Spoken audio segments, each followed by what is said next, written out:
Yama ahwefo ajo emamo akwaba ekwasonko so enefi anajo de ba X Sports Profile jumedie so ewo TV XYZ midin de Nana Prempeh the Britishman mena metedwomu edi jumedie hu chiame na koye fiada na nyankopon eye adoma ochena ewo Cape Coast agoprama so no the Black Stars of Ghana and the Warriors of Zimbabwe at the World Cup qualifier Qatar 2022 at the best so na way round 3 and Ethiopia Carnation so say Ghana our 3 points yabo 2 matches dada ya lusu baako wini baako nyankopon ya admo na san and niema ebetimi ahyepu Carnation so say the Black Stars of Ghana enya new head coach, new technical team, new players and so etimi ababeka ho edi ahoboa and the Black Stars so far wo mo aye and new technical directions ben and coach Milo ebaye what dey abewura eye team no mo inya ntie say code of conduct our Black Stars camp assassin wo kodidi a ebre sese wo kodidi ebre sese wo da sanso and ebre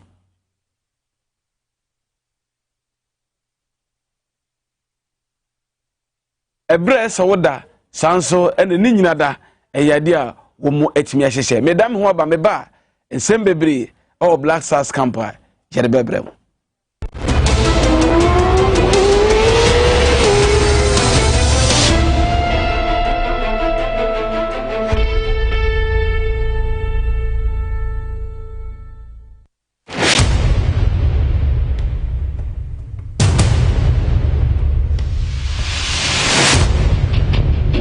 The average human body mass should have at least 60% water for optimal performance in any physical or mental exercise.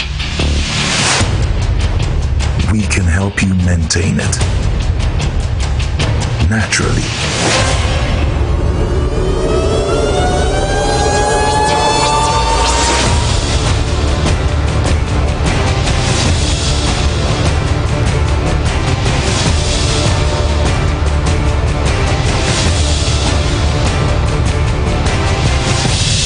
X Natural Mineral Water. Simply natural.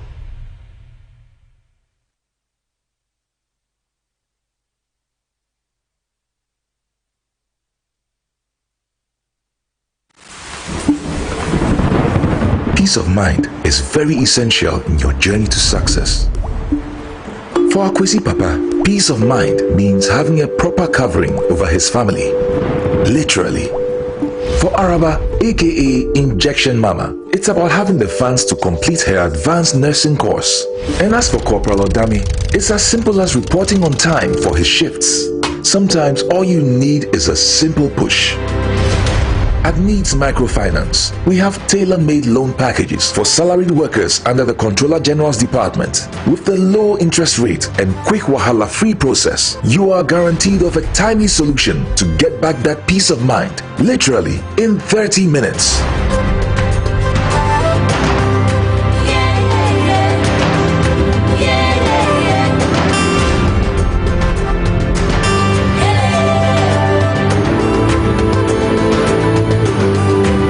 Microfinance, growing with you.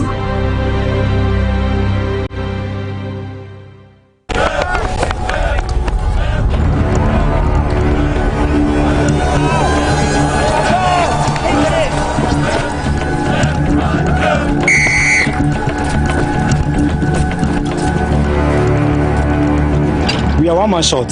Should we invite him? Yeah. It be old cargo. Can I join you guys? Yeah. Always brave, fresh, natural, X, mineral, water.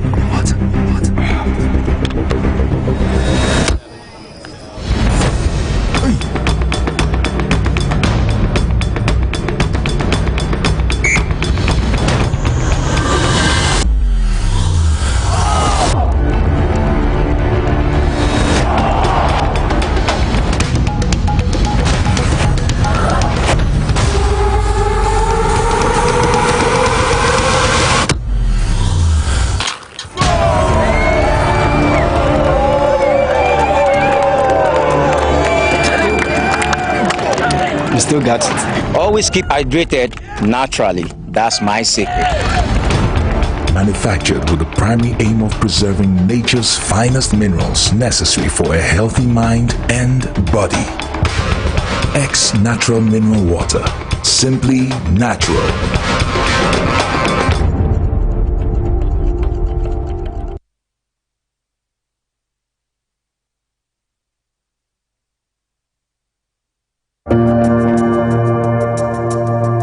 Welcome to the Royal Dazzle Event Center.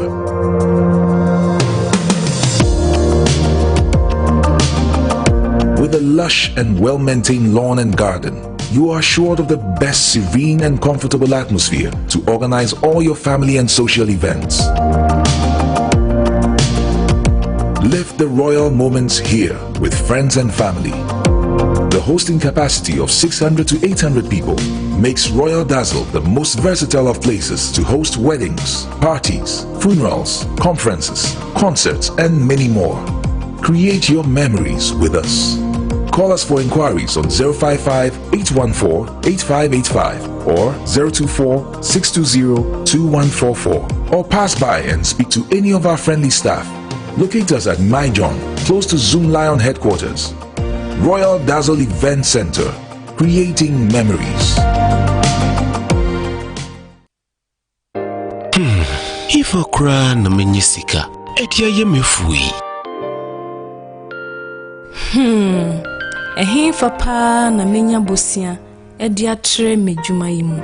Kai kra mabre, miye bosia ato taxi fofo. Suhum Rural Bank. Suhum Rural Bank.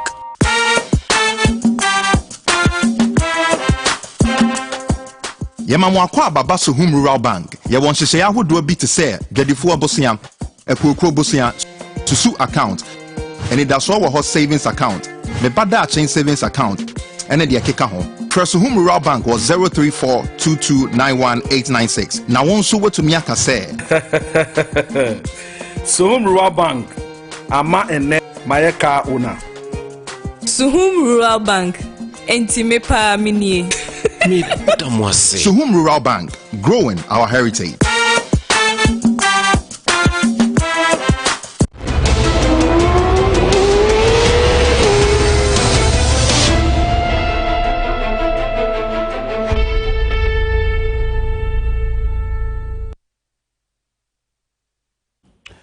Yama ahwefo akwa babiom ereba enefie jumedie so export profile our TV XYZ so medin ede nana prempe the British man nyankopon yad mochna the Black Stars of Ghana ejina okono womo ene the Warriors of Zimbabwe we a qualifier to Qatar 2022 FIFA World Cup ebetimi atodwa kanention so say Black Stars of Ghana yesia kan pre no ewo qualifying journey mu yedi nkugo baako edi nkunim baako yewo 3 points na yenya technical direction foforo the Black Stars of Ghana head coach coach Milovan Rajovic aka coach Milo na coach abai enema sesa Black Stars camp na players na attitude na besesa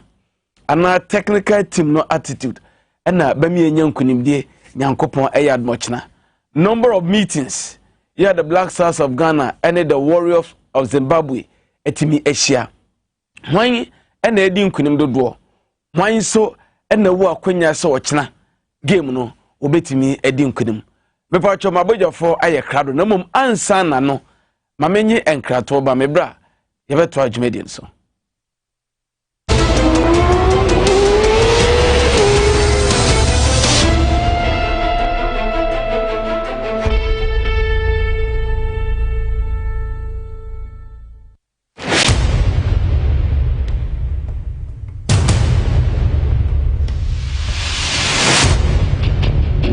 The average human body mass should have at least 60% water for optimal performance in any physical or mental exercise. We can help you maintain it naturally.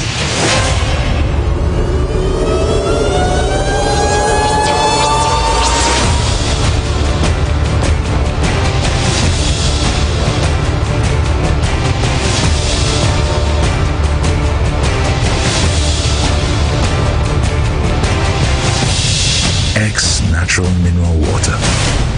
Simply natural.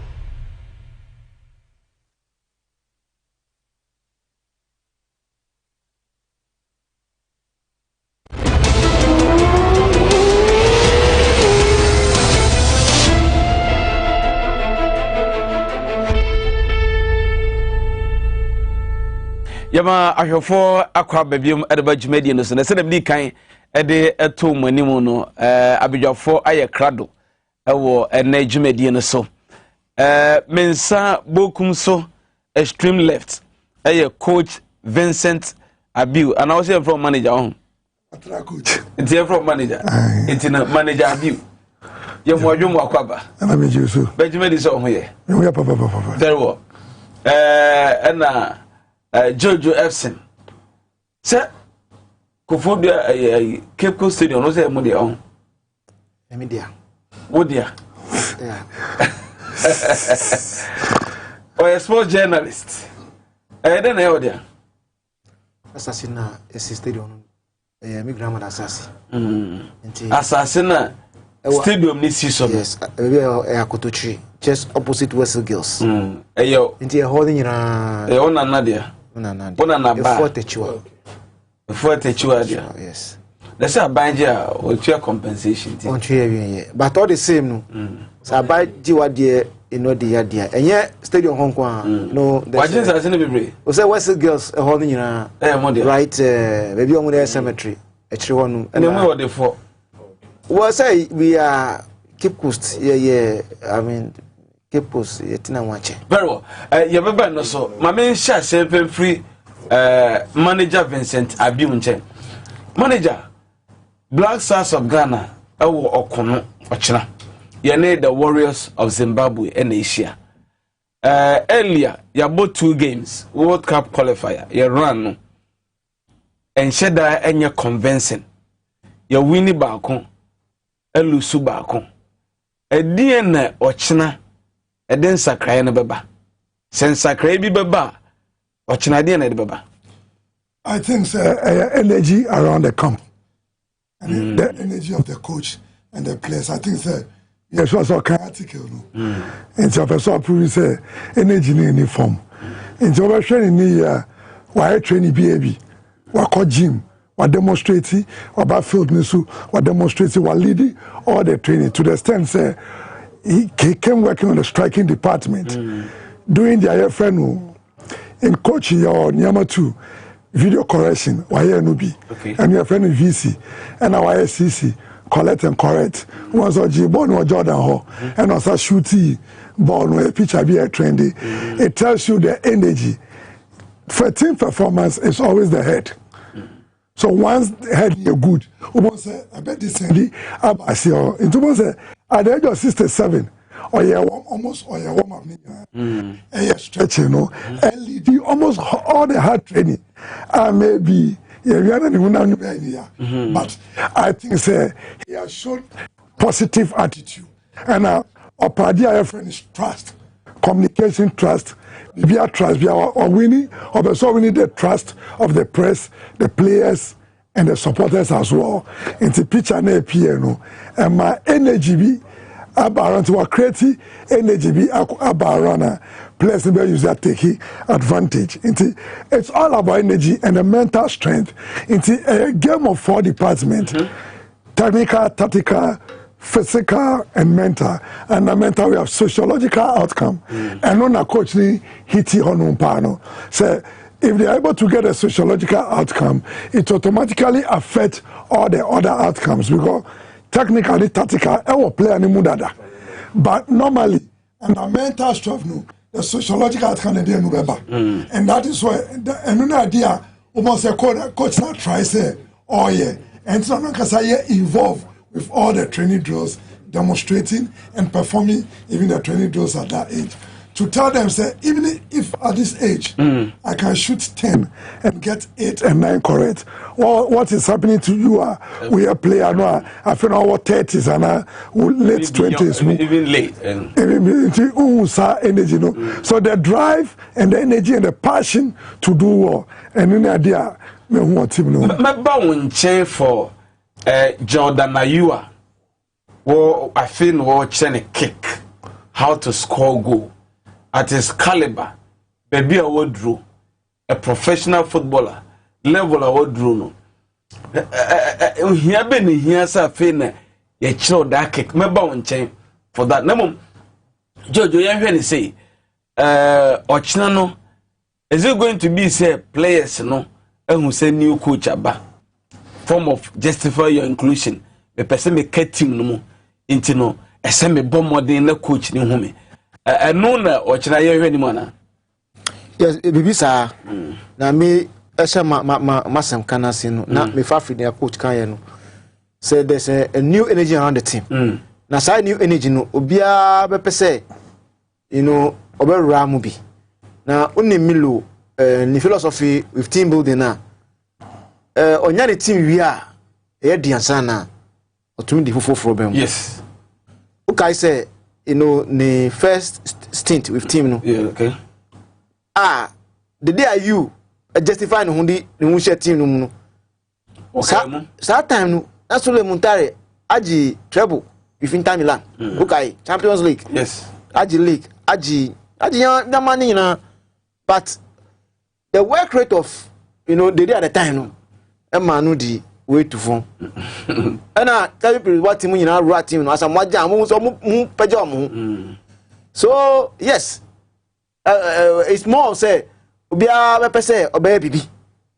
And now we can say omuni de mu omundan mu the way na say discipline atmosphere na camp no bibia to say assistant enti eye ma team na nkasa na ba no sa so a obia pese o can attention and the mind of the coach because coach say last week our radio na me catch was say Milo Mr. Fixer now we have fixi if I say Ghana Black Star enti bubu na bubu I mean Ghana Black Star the way a team is here they were players to mo there but the shame any ye dey on betu anya team to say your result your glorious past no and na Milo abeye and na wo sha se oye una upusu obisa coach asemi emine wi na me dey afam kakra mu de you na usi our chere Jordan baby say Jordan o shego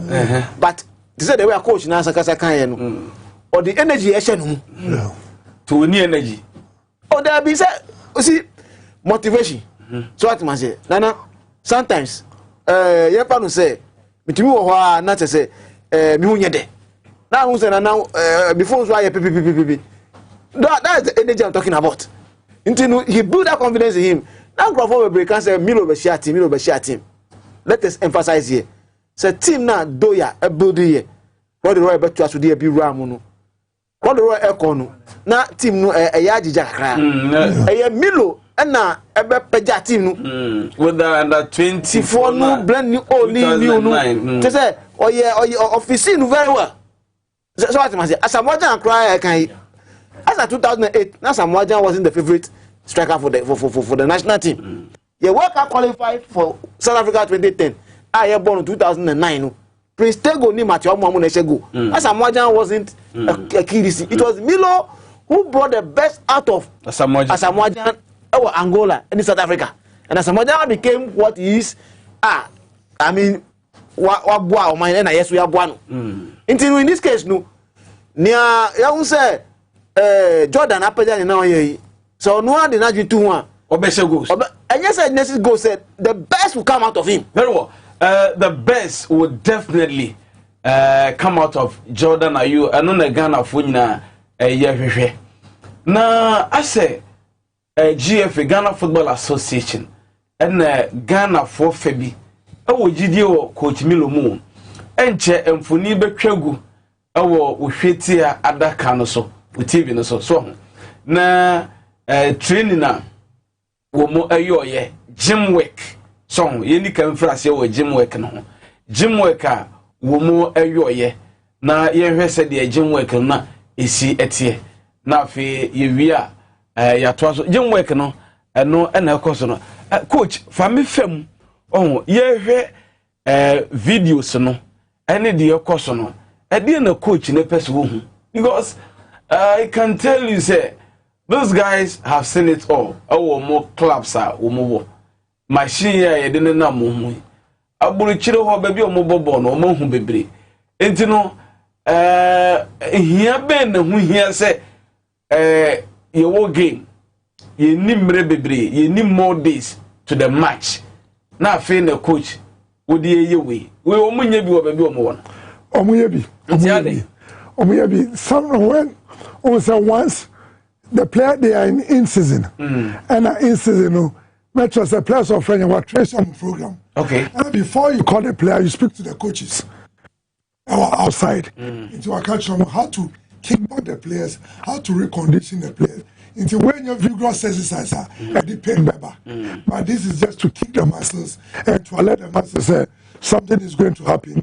And your off-season training and your in-season workout. In-season, normally your 10% physical training. So that is the 10%. Me will try to say cover for the 10%. That is also intensity in your high. So look at the frequency, the intensity, the volume of training. So over forward we say frequency, over low to high, intensity, emphasis. The emphasis is on just to keep the muscles alive. Well, internet say Jojo also can be when you coach there, but what the Black Stars a chiache. Is it we the coach no kan is it in a way say e bia me na me head coach for Amaba me pese me nya gidi say ampa players here ma from me o me fit e bi kura say just nya enim so say siki akono na frɛ sa players do pese o say o mo fitness level no ana ya na me emphasize say gym we Keko Stadium na ewo yeah minimpa but hu coaches omo use nti Milo re bia wa ono ba hu say so make use of it, good use of it. So what must say nti the way coach e kan yes the gym work no kra no bet me expose obi a offering injury or fake injury it's an injury one hu na or the asie uni say bebre wo hu sa say you saw who can say you the player call tournament your friend one oh yeah 98 was 2000 and 2012 plan because South Africa crowd bought table tennis IG winning bonus ni per diem ni bia antinu bibi say no oh yeah who shaking yamase a eboa yeah eboa bewo afi producer fa match na to so mame the Black Stars of Ghana and the soccer intellectuals yeah ye twa wo 8-0 no coach, me concern in Black Stars of Ghana about text match ahead of World Cup qualifier. Now striker Jordan Ayew yashe 8-0. Ebi mo hye mienu. Ebi mo hye baako. Na striker enhye bi Jordan Ayew enhye bi. Emo ma assist there. It's a cause to worry. Not really. If tomorrow by this time we'll get even a slim margin win, which is even 1-0, I have 3 points. I don't think we will worry who scored a goal or how the goal was scored. If it's a far crowd, they cut top anymore. I think that once we said, what can't you do? Jubilate. I said lucky goal. You need lucky goal. That means you need lucky goal. A goal. Error must happen for something must happen. In a game of football, the team with lesser error, it's likely to win the game, or most likely to win the game. It is a keeper 9 years error now. Okay, by this time, how many points? You have 1 point. So whether Jordan Ayew score or not, it shouldn't much of a problem. But what I'm happy about, say, like last time, the catch was saying, we score from the middle much more than one person doing the scoring for us. And a middle for an expert is they were able to use as much as 8 goals. Which is more important than maybe one person even scoring hat-trick.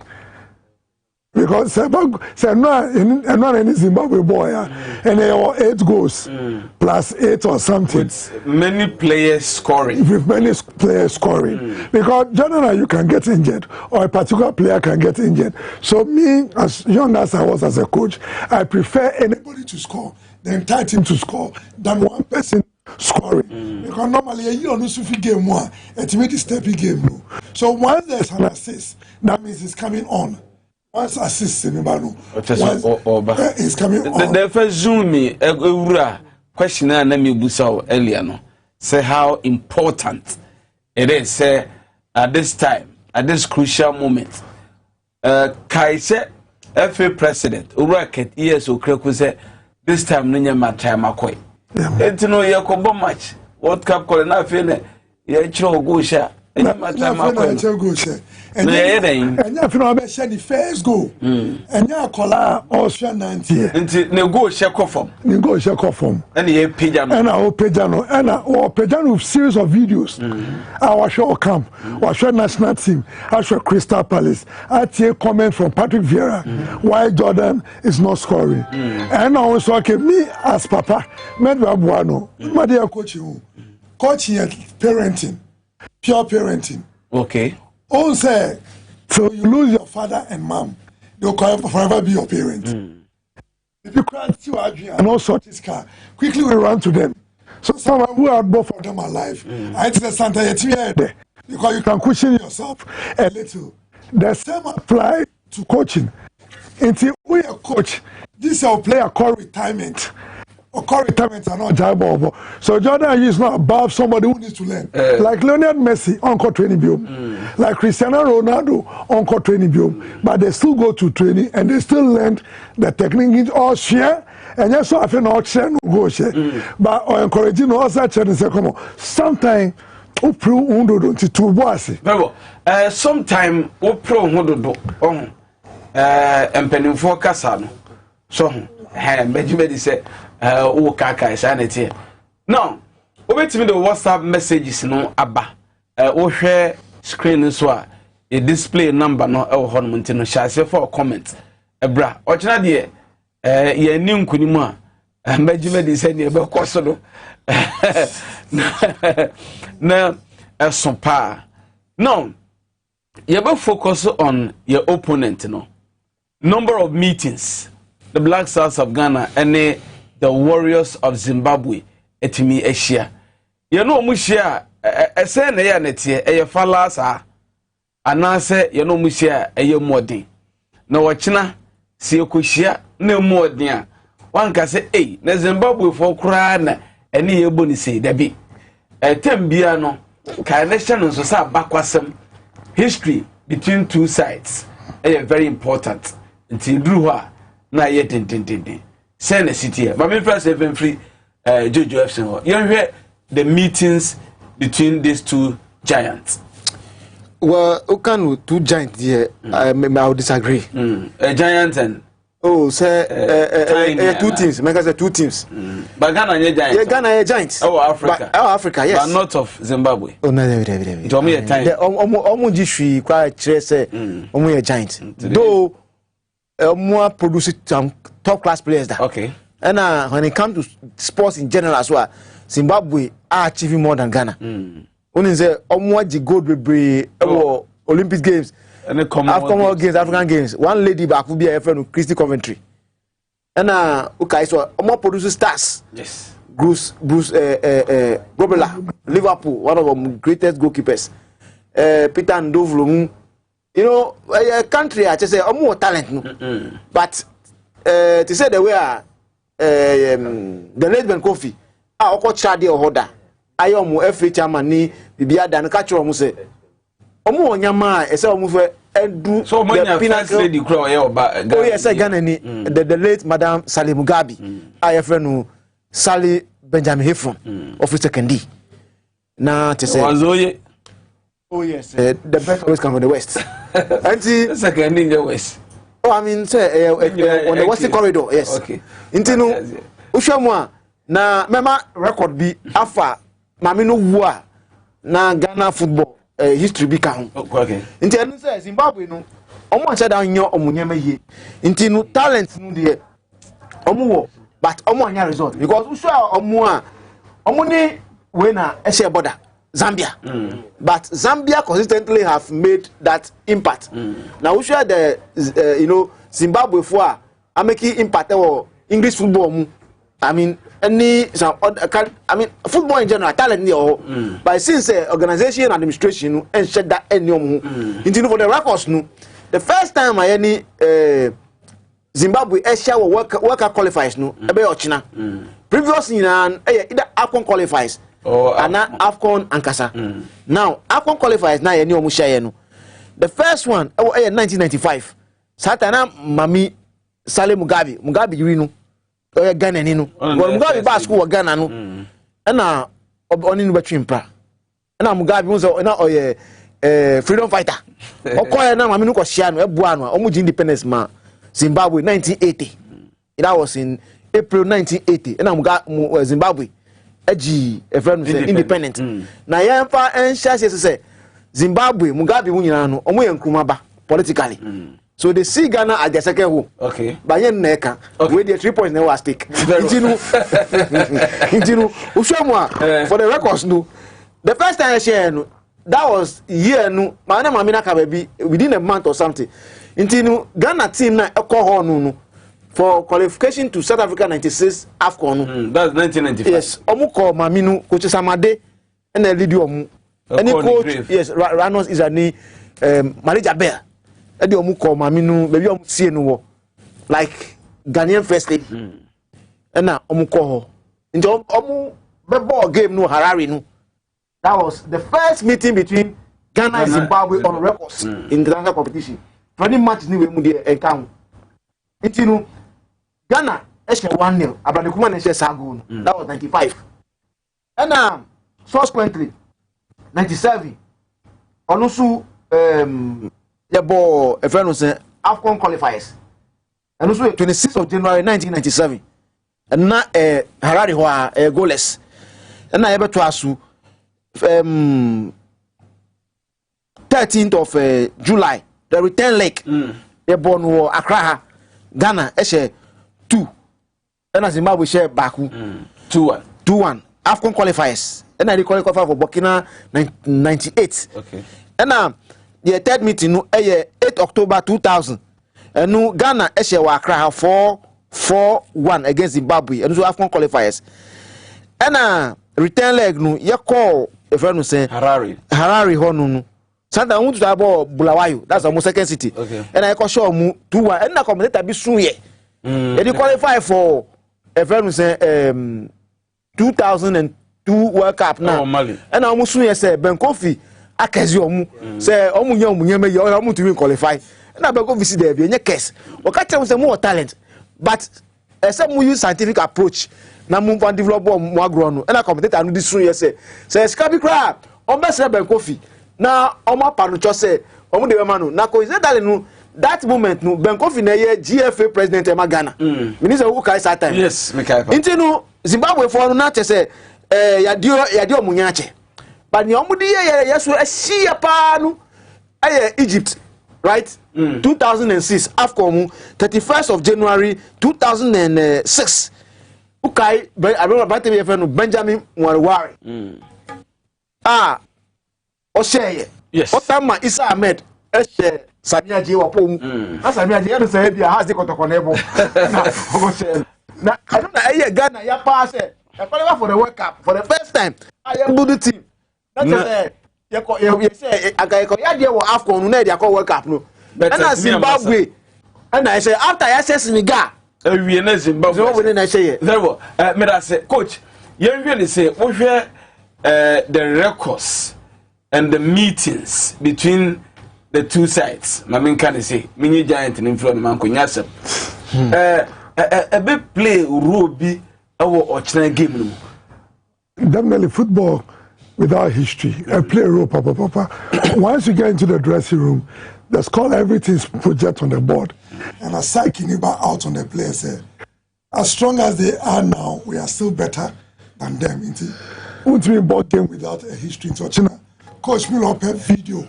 I'll share the videos now within these few days. No, there's no way all ye games will play. And the Georgia colors no.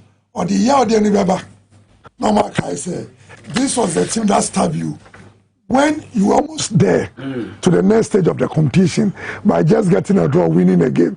In China, records never play a role, but the records just played on paper. But who play where it goes into the minds of the players so they can translate it positively or negatively. In Chuko, you should records, one you should three-quarter team. No. Nti I saw we use no positively. Now watch the negative aspect of the records. Nti definitely Ochina ever play a role. But it's the individual players who determine which records come to pass. As much as the best records no, is in one way using the same records or trying to both dressing rooms. So that is where the strength of the player. And also come back to video now here, no. That is why he's looking for a particular muscle workout or personal muscle balance for a particular run, for a particular speed. That is what I want to say. I had to say, hard work, just to tune and tone the muscles. Because these muscles you see has about 8 million nerves. Each muscle has about 8 million nerves. So you must make sure, say, pitch no move your mobile, any pitch is on mobile. So as much as the records, and now what Kenya training is hano. No, and what Kenya training is hano. Manager Vincent Abiuno. No, Yabobo team na kuta Coach Milo Sisiano. Near here, the friendly match against soccer intellectuals. So, players were selected on that day. Almost all the players were changed or substituted except two guys, Joseph Edu and that of Kamal Din Suleiman. And Musano, yes. Sometimes I'm a player or trusty, and I start a player. Or more energy. Or more energy. Or more and he wants to be sure. Said the Ami Uno, pass it and run and conform it to SBT.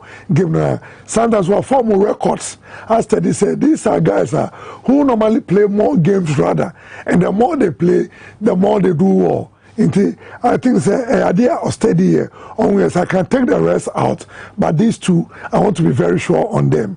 So there might be positive or negative when a player is kept in the team. But mostly, we keep people at that level, no, and mostly about the positives are one player, no, and you know the strength of Joseph Odu, you know his strength, or a player and you hear him by nature. Then you pick on the midfielder, who is one of the best defensive midfielders this particular era. And with Milo, you know who is likely to go the 4-1-4-1 or 4-5-1 with width. Then he needs such a midfielder of me trusty. Well, we hear midfielder what is an when you deal with them. No, young mongrel Coach Milo Abinimu. Fee say or buy ye. Trainings are hold wayo. Players are what you sue. You share friendly now or boy, you know. Or you sue Jojo Wallacott in post first. Defense and the senior. Oh yeah, Philemon Bafo of Via Dreams FC, Joseph Edu, Daniel Amati, and Baba Abdul Rahman. Womone defenders are who used to year against soccer intellectuals. No, midfielders near Thomas Tepati, Baba Idrisu, Sanso, and Gudus Muhammad. Forward, Joel Famille, Kamal Din Suleiman, Sanso, and Jordan Ayu. And no any players we used to hear Jojo you hear the likely applicants won't wait me as a torture and net training now Coach Milo goalkeepers for no be the movie and the defenders no be a bobby training you know ama and some for no more coffee adiano and to me a clear picture.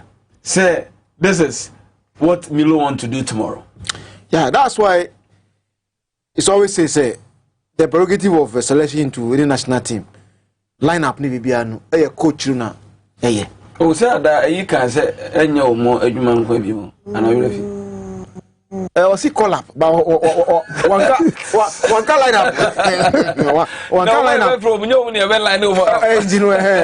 But Abia, Nasa time, not a matter of approach. But this is the idea. Abia, some matter of and you with you. And in the way, Tino, we share set up now. Hona Obia from Bia or 19 say, oh, what it takes to start for Ghana.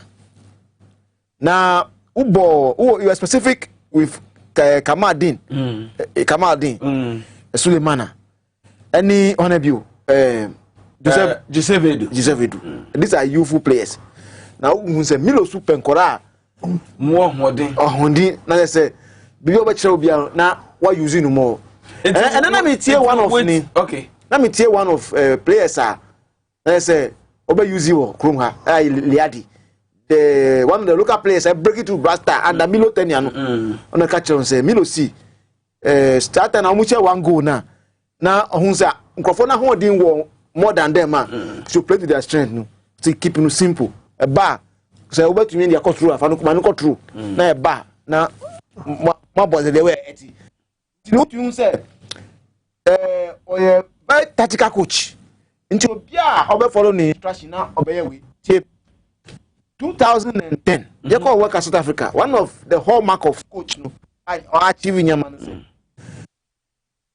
for an expert about no almost in here make a difference man Ghana no say we came for you team and they were running all out the only team to me share Ghana ye Germany omono kraso and now almost share 1-0 almost ba with Nkora who can say other African countries now e call in no share team omudi call Nigeria Ozil na share sa goal yes and that was the youthful German team on prepared the call the subsequent a friend who say yeah Inti Ushe compared to other African countries at that time, Nigeria mu obafe Martin ayi gbenini we mu she mess mu ko etomu and all those things. Now Ushe Egypt team mu di buy but you see so it tells you say Milo is always believe in youth no ambe ye juma na manu. Okay say Samoa that time na buy no people were so critical say Yentibida one top, but that brought the best out of Asamoah. Very well. Coach, it seems like with Coach Milo, no one is guaranteed a place in the team. Just why you do yeah, I think so. So, my catcher said, this Fred Papo, he was the chairman then. The comedy in India, she didn't catch him say, let me play the youth against this and bring only Asamoah here. And then Kolani Shom, last trainer of France. He believes in strength. Into condition work or yeah, no. And that was in the style of play and in the training. Or yeah, would have shown bench no. Or more warm up no. Or show leg positioning. And that is my style of working. To look at the accuracy of the angle, which we normally don't do here. Would have shared the type of warm up. Kopo Nechi, now I can say, now I say, now I say that be. And then a Juma particular game no more. So with Milo, we see right now, I think say, or the first Biaba game no more, from no up to every they say, today they are talking is slow because they don't have the idea who is starting the game. Look at the goalkeepers. Uber Chaloto, won't mean Betty who will start. And I keep someone come, Dalad Ibrahim. When it comes to art of goalkeeping, the whole Ghana Minister beating goalkeeping, I see currently, Dalad Ibrahim. Nasha Atta, his structure, his physique to win that area balls, he just got it. Atizigi, one of the finest goalkeepers in this particular squad, with young man now born in Dino. Jojo Walacott. So anybody can start and see the energy level. And then if 5 minutes training. And you know, sometimes some movies say, I video. Now I good press trainer. Now I understand and say, why do we need to start this particular goalkeeper? It's a changer or the other. Every game no, and a different dimension. And when he gets and wins tomorrow, it's going to put more confidence. I want one more players more and supporters more. Or more you predict your selection. You know, today when they're at home, they should know that they cause it. Nobody cause it because. Ghana Penamon say play to predict training, especially off season. Yeah, off season. Now play on the Madia Beno Tuesday. And so maybe I'm a wonder. This is your man wepe. You are supposed to vary the training. Say some of the training might not even appear again in the player's lifetime because the training came for a purpose. Until the end said, "We're afraid the best at the moment. When any best are afraid." So anybody is likely to start tomorrow based on the video analysis in Beckham. any goalkeeper straight and they can. No, and he says, okay, this is what I want to play. With the goalkeepers, I want somebody who can give me a kick. It is that I want to say kick on a bed deciding who keeps the game. Yes. Because person about counter attack. And Man City say goalkeeper to me assist. Yes, because because only the only kick, only dribbling, only footwork. Pep Guardiola, the only footwork. You can't be his goalkeeper. In Churchill, so bed decided say I want to play with. Another no with now closely. Once any coach wants to play, we go for a goalkeeper with. We play wide. We'll be a beam. In church number 7 and 11. So more year Juma. About 7 11 more year Juma. Now I just one man on top as usual. In Juma left midfield, right midfield, 2 central midfielders. 2 center on the game now I sound defensive midfielder and center back. Definitely he wants to play with width and so much speed and strength. So that once he's able to get that goal, he comes back to close it in the middle. But if your team kuta defense, we know that currently Daniel Amate commande chiro Alexander Jiku and so actually say your man opportunity ubet me as maintain position now. Joseph Eduaba, are you these players? Joseph Edu, Daniel Amate, Alexander Jiku, because Jiku no train ya o mo ye no won sheda enye biese or nurse injury or massage na kakra. Are you expecting say big players, big names be better na bench? Yes, of course. Who call defense wa midfield wa Thomas Tepate mu Gudus Muhammad no who envisage say obi betimi atena bench a ebe Ghana for nwa. Ye de oh, I think so. Be at the bench, and you are depending on coach. Me only do my head. But what person will you show? No, I think so. When it comes to the back four, on the left side, they may look like Barbara man.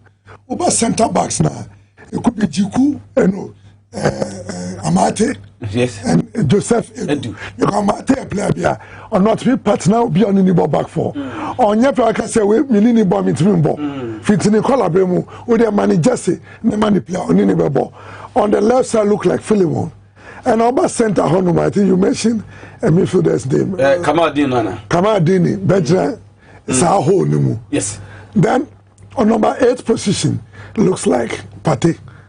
Then number 10 position look like Kudus. Then on the left will be Andre. On the left. Then there's one name, I think. There's one name. Winger, no? Winger. Joe Famea. Sulemana. Kamadin Sulemana. Yes, might be on the right. Then if Jordan will start the game, Jordan will be on top of attack for the first half. To make sure say our balanced team throughout, because when you catch us on November 4th, 4-5-1. But our game, you know, this guys need to 4-1-4-1 with Obeso attacker, then he moves on the flank quickly through the width, closing the game whilst we are defending it. We all find players to say, Yaboanum, Samuel Owusunum, who expect more the second half of the game. Yes, of course. Mind you, 5 substitutions now. Yes, it's here. 2-2, I think it's 2-1-2 or 2-2-1. We only 1-1-1 and we're changing 5 now. It's definitely no. And yes, I say coach is here careful with your substitution because normally you need to someone share here, that team not conform. Any of them can start, any of them can start. But if you will read the game from the bench with his strength, any someone else from his strength. If I was in charge, my mom is first level, I can wear my substitute. My catch on say me no munya share game no. Now you share the opposition no. Now the sa energy number. To be able to change the game. And one so be starting the boy no, and I'll be starting from their young boss. They all deserve a job from here. Everybody deserve to start the game. And once you are starting, also making sure that who's our backup because of the 5 sub, and we are equally good or better than the even 11 starters. So Jojo, you hear me say we've seen Emmanuel Lomote criticizing the Bebre. Ashimero Aba could feature the number Bobby Kosai. So na just say there any master some ama players yi. Yeah, nti the way thing say the be I can say call up to national team coach in prerogative. Prerogative meaning how me coach na said no be yes. Yeah, the amount no. Yeah. Nti yeah, work. Yeah. Nti no ufia say coach na afro bi depending on e bia na opese won. So what man say? Nti no ubo players bi mudi. Yes nkofo bebre uni say Ghana for the 30 million na coach. Akan na ebi musu si obi dey say lo muti ya kan say ni height one of the assets. Nti every coach bia you know person using height at the year na juma no defender and now not necessarily defense there are areas where we want to dominate in the air nti no bet to me whatever so go fall back to help the defense. Yeah. Nti no that is how they do that. Now well so as the performance no technically your technical eye edition ball and I will layman eye edition ball something about me your boss your point now the man of the match amount be now we can say meanwhile no coach is no the statistics nyama ba that's what convinces people and you know you see me can say coach no ubisa coach Abiu about say big name be or bench name we Milo I mean since Suleiman was playing for the bench friend say ACMU sideline or at the stage. Bebre na near two obi say Nigeria ndra. Ya bought 90 minutes a year. Bangui Central African Republic. At the best silencing for Surulere Stadium. Now I say Okada for Cow Stadium. Now yes. And you know it tells you say the African game has come of age. Until who ball within the 90 minutes now. So who align himself to a strategy. Now players never ball within the strategy and never use it. Not necessarily the so-called big names. Very well. Not necessarily the so-called big names. You better wrap up with coach Nemo Mansana no Jaden Nana Kwejiri agree. And then your birthday we free a year a sewa sika. Safo sika mum. Yes. Enchen na Nana Jaden Kweji Agra making us some AK Nana of PNT flat yewo da command entino ene eyo day anadwe wanajo ntini nyina yede ma no what expectation na yen sorry coach ni opeso hu no ochina good football with goals and na ope anade na wo hwani. I want to win. They are here say we're winning game. No. Now once you're able to get a win, a little bit of entertainment, but mostly it's about the 3 points to narrow the gap. Oh, can I say you win against Sudan Unsuni Kasa? Oh, unse Kasa ni Rebecca. But a point in time a project. A point in time a project. A World Cup qualifier. A World Cup qualifier. The results in here. Results in here. Into your edge supporters, they should rather go and support. Support only be about my dear Danny supporters this year. Now you're faithful supporters. And I say, I am gamblers. It's a gamblers who cause most of the problem for the sportsmen and the footballers, no, because of listening to Sika. Because I call draw or win, and I win or lose. You understand? Come on, call for fine football. Faithful supporters who necessarily fine football. So what I expect, say, I think at least we should pick that point to build the coach confidence. Sir, gamblers, you're more a co-goal so. No of goals. It's your goals. And America, it is Sunday no cheering in the goal niba. No, you know say. Also the na yanko yetamaso. Say me final submission. Sure. Oh, Ochina by 10 I'm Cape Coast. Ochina by 10 I'm Cape Coast. It's your nyawo. I say what me afre me na me na kwanswa. Na say me my reported the call. Na me share ko mom. Yo. Well, mo hwe dwumade e wo chirichi no bench e bedam ase bibi ntimo messages na mo send ye no ye ntimi enkan na mo send messages ni nyina no ye dem ase se munti munya adaje eji adwa ehwe eye dwumade nyankopon ye adoma da se na ye tenase a yɛbɛkenkan messages ni nyada etimi ede amamo brana ne ewo asesensu sanso no owura red ewo akatrika nyonkodo munyina da yɛkyia mo mohwɛ adwumede nyankopɔ yɛ adom bi na adomdum yɛ na ɔtwe sɛ na yɛbɛhyia mame na me director se Aboagye da Costa owura no ebo adwuma yie papa sanso na ɛyɛ MCR wo mo etimi ebo nyina da Ralph sanso na seto Yima Francis me cameraman ye omo etimi ebo adwumedi Kofi the boy sanso na me producer Justice Ebutela sanso Roger Emmanuel the sports monarch nyankopon yadoma ochina 12 pm yenhye our power 97.9 bidin de Nana Prempeh the Britishman mema munyina good evening.